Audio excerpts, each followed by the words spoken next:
We have a new question from, I'm not sure who. It says, can oolong tea be used to make this? I'm assuming kombucha. Yeah. Honestly, I don't know. I don't know much about oolong tea. One thing I will say as far as the teas that can be used is you can use any tea.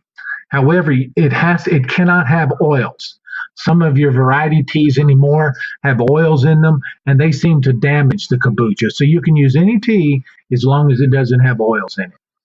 Oh, that's great. And something we've suggested before when it comes to experimenting maybe with different teas or different sugar types and things like that is to maybe start with something more standard, because what will happen is eventually your kombucha SCOBY can split into two, Yeah. and after a few batches, and now you'll have two SCOBYs, and maybe your second SCOBY you can try with oolong tea.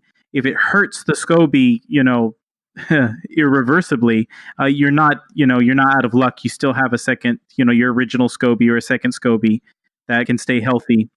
So that might be a good idea to experiment. Don't experiment with the first thing you order.